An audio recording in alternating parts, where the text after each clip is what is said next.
Hi students, today we're going to learn how to subtract unlike fractions. Now, why do we call them unlike fractions? As we discussed in class, unlike fractions are fractions that do not have the same denominator. Now, this one has a denominator of 2 and this fraction has a denominator of 8.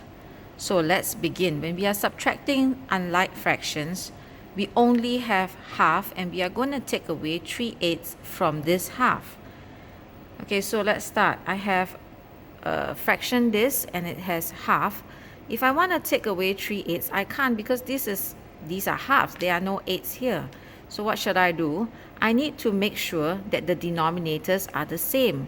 And I do that by using equivalent fractions. Now, if I only have 1/2, how do I make it to become 8s?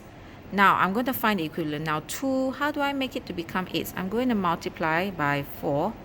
And multiply by 4. Now, it's very important that I multiply both numerator and denominator by 4 because then I would get an equivalent fraction.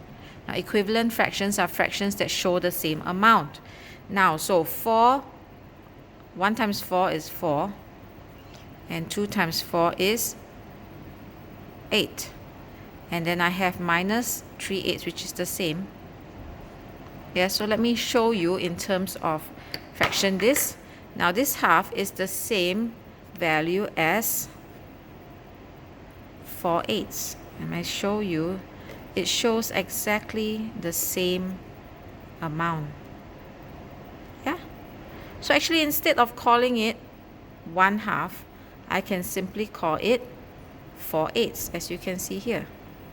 So what I've done, I have found the equivalent of half in 8s. 1/2 is equivalent to 4/8. And so let me put the 4/8 here. Yes, now if I have 4/8,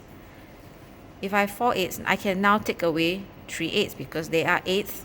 So I'm going to take away 3 and I will be left with 1/8.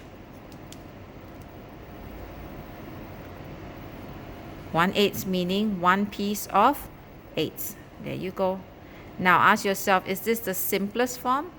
Yes, it is, because I cannot divide by any number in the numerator and the denominator that would make it any smaller, make the numbers, the digits any smaller.